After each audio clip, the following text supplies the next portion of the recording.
Ito yung mga sign na pwede ka mag-stop kapag ganito ang inyong makikita habang ikay nagbabasa ng Quran.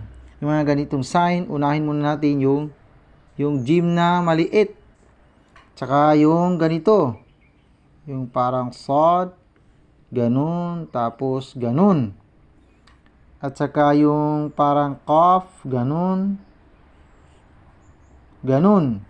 Silang mga ito ang inyong makikita sa taas ng mga letra kapag ikay nagbabasa ng Quran, ay pwede ka mag-stop, pwede kang dumiretso. Ito, pwede ka mag-stop, pwede kang dumiretso, walang pero. Pero itong dalawa ay pwede ka mag-stop dito, pwede ka rin dumiretso, pero may pero itong dalawa. At yan ang ipapakita ko ngayon. Ito yon. Ito yung isinulat ko, ito yung gym na maliit. Yan, yung gym na maliit. Pwede ka mag-stop dito sa nun, sabihin mo na, wa minkum mu'min wallahu bima ta'maluna basir. Pwede ka rin dumiretso na wa minkum mu'minu wallahu bima ta'maluna basir. Ito naman yung ganito, yung ganitong sign, pwede kang mag-stop dito sa wa ma fil ard. Pero mas maganda na diretsuhin mo ang iyong pagbabasa dito kapag ganitong sign ang iyong makikita, ha? Mas maganda na diretsuhin mo, sabihin mong wa ma fil ardi lahul mulku wa lahul hamd. Yan, mas maganda na dumiretso ka kaysa mag-stop ka kapag ganitong sign.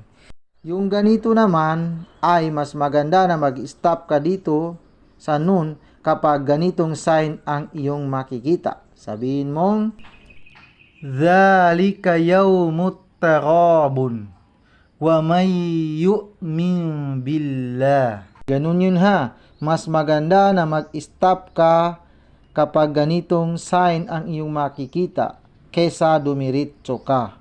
Yung ganito naman ay mag-stop ka man o dumiretso ka ay wala ng pero. At maliban dito ay meron din mga sign na pwede rin tayo mag-stop maliban sa may mga ganyan. Ito, hanapin natin, ha.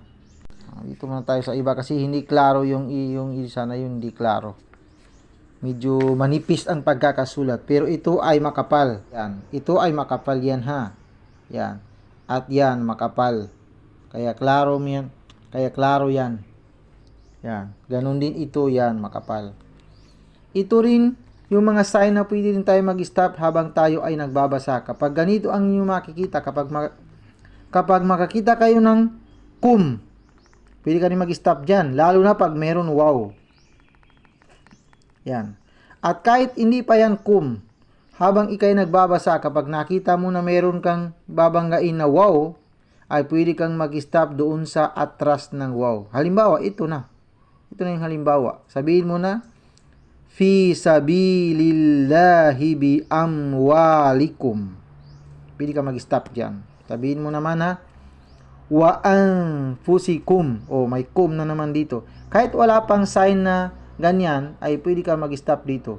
Dahil may kum. Yan. Yan yung mga sign na ito naman ay, yung ganito, pwede ka rin mag-stop dito. Kung halimbawa, hindi kaya ng hininga mo, masyadong mahaba ang lalakbay ng iyong hininga, ay pwede rin. Sabihin mo na, Dhalikum khairul lakum. Yan, pwede rin. Kahit wala lang sign dyan ay may kum, ay pwede. Maliban sa may mga ganyan kasi, may mga ganyan ay klaro na yan na mag-i-stop tayo dyan. Pero kung diretsuhin natin, ay pwede rin. Pero hindi masyadong advisable. Maraming ustad na magre-react na kailangan respetuhin yan. Kailangan, pagka ganito ay kailangan mag-stop tayo dyan. Pero kung diretsuhin mo ay pwede man. Wala naman magsasabi na hindi pwede. At saka, pero, yung mga ganitong sign, ganyan. At saka, yung ganito ay, iilan lang sa mga ustads ang nakakaalam nito na may pinagkaiba ito at saka ito. At saka yung ganito. Majority sa mga ustads, ang pagkakaalam nila dito ay iisa lang. Pwede kang mag-stop, pwede kang dumiretso. Pwede kang mag-stop, pwede kang dumiretso. Pwede kang mag-stop, pwede kang dumiretso. Hindi nila alam na may pero itong dalawa. Ang importante ay ipaliwanag ko sa iyo, ha? Ikaw nang bahala kung dumiretso ka dito, mag-stop ka, ikaw nang bahala. Wala namang bawal doon. Ipaliwanag ko lang.